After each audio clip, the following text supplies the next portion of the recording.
Mungkin yang terakhir dulu, harta yang disamarkan kepemilikan istri. Pertama, tidak ada pisah harta, perjanjian pisah harta antara Pak Rafael Alun dengan istrinya Ibu Erni. Dampak hukumnya apa? Dampak hukumnya dia di-treat sebagai satu entity.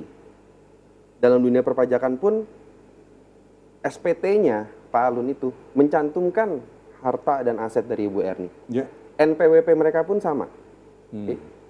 Dan harta-harta yang disebutkan pencucian uang ini dilaporkan secara konsisten di SPT-nya Pak Alun. Makanya kita bersyukur banget Pak Alun ini melakukan filing SPT-nya itu rapi banget tiap tahun dia masukkan dia bikin filing, jadi kita bisa jelas.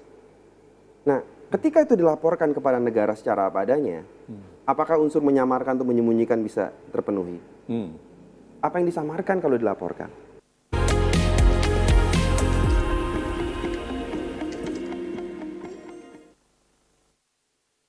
Pemirsa, kita akan kembali mendiskusikan masalah pembuktian dengan mengkonfrontir statement JPU kepada kuasa hukum.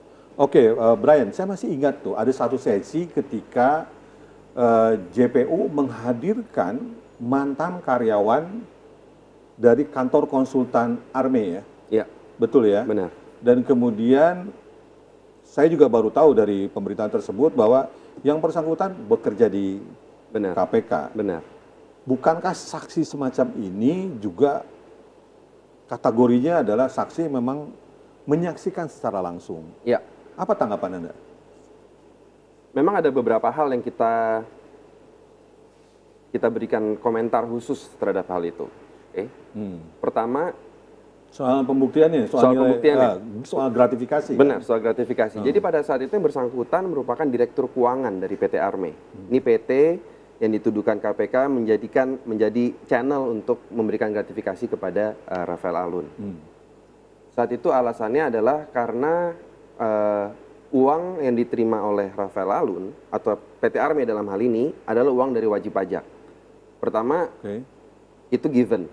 Tentu semua klien PT-PT di Indonesia merupakan wajib pajak. Kedua, pihak tersebut yang menjadi saksi tersebut, direktur keuangan, merupakan pegawai KPK. Itu menunjukkan satu paling tidak bagi kita. Apa? Konflik of interest? Belum sampai ke situ. Bahkan alasan dia keluar itu menunjukkan tempus delicti atau waktu yang dituduhkan itu harusnya berhenti di 2006, yaitu ketika dia keluar, karena dia keluar bersama dengan Pak Alun. Oke. Nah, kesaksiannya adalah dia mengkonfirmasi hal tersebut. Oke. Jadi ini hubungannya dengan argumen kita mengenai daluarsa penuntutan. Daluarsa penuntutan itu di dalam tuduhan-tuduhan yang dilakukan terhadap Pak Alun, itu terhadap tindakan-tindakan bahkan yang terjadi sampai 2011. Bahkan setelah 2011. Yang kita ketahui sendiri daluarsa penuntutan itu untuk tindak pidana yang diancam dengan hukuman seumur hidup, yaitu dalam hal ini gratifikasi. Daluarsa itu harus 18 tahun.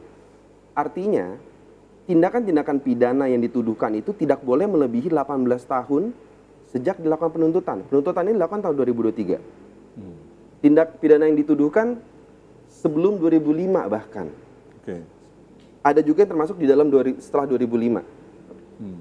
Itu batasnya itu memang yang sebelum 2005 itu tidak bisa dituduhkan lagi kepada Pak Alun.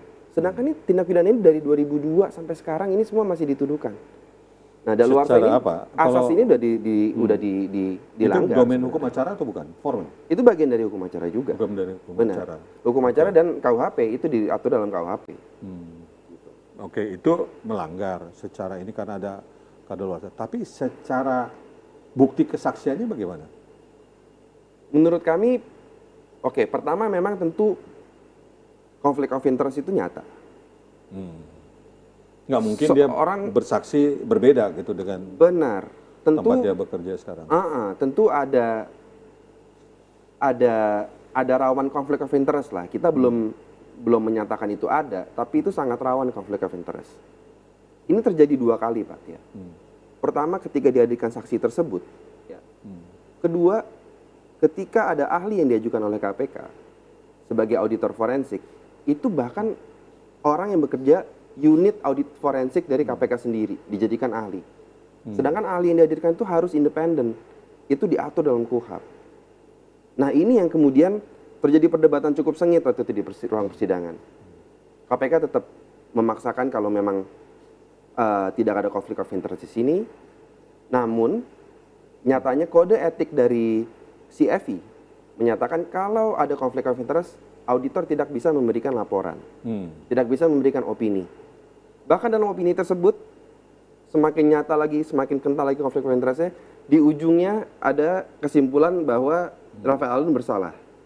Nah itu harusnya bukan dalam ranah auditor.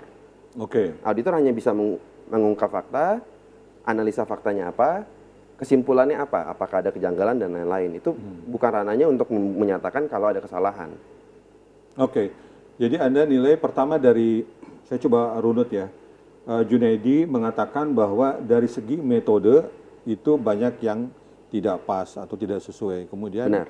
yang kedua dari segi konflik of interest. Kemudian dari soal daluarsa, Yes.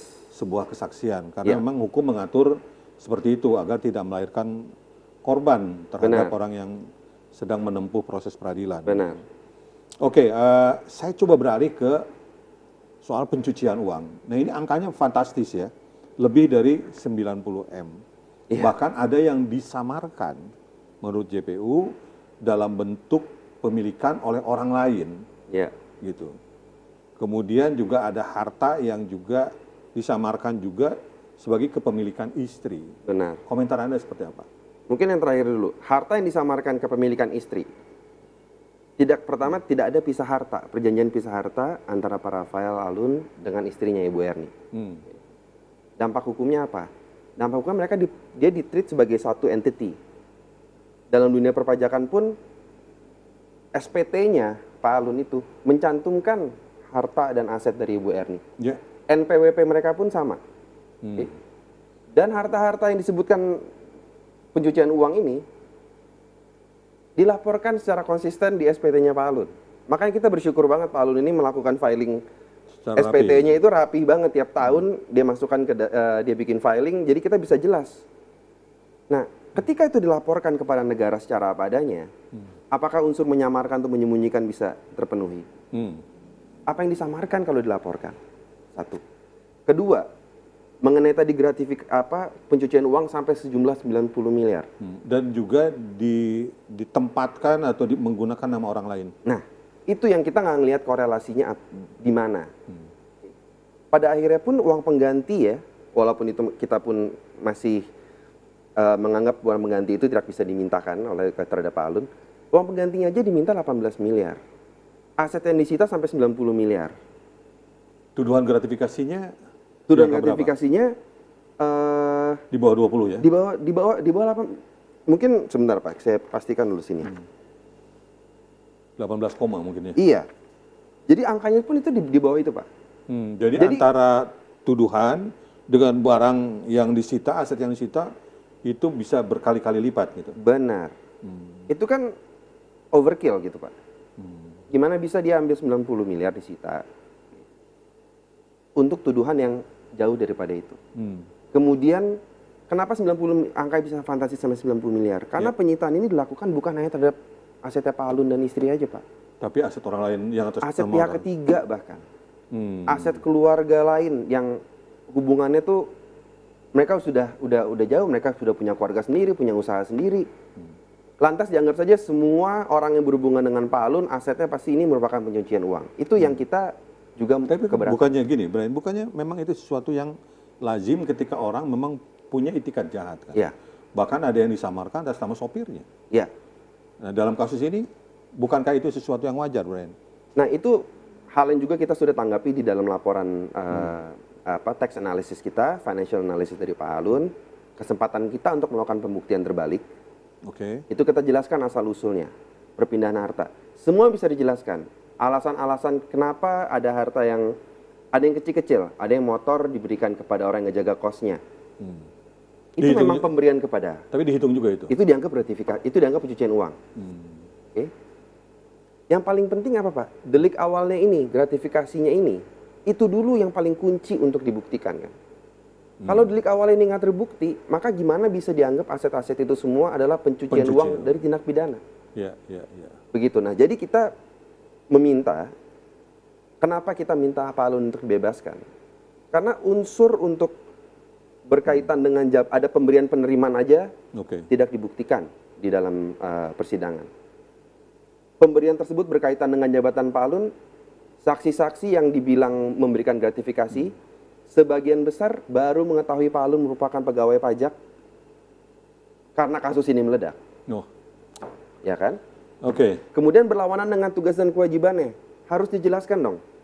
Ketika dia dituduhkan menerima duit, ya, menerima uang, memberikan ada uang jasa dari PT Arma, kita anggaplah itu memang untuk dia. Apakah pemberian itu ada meeting of mind?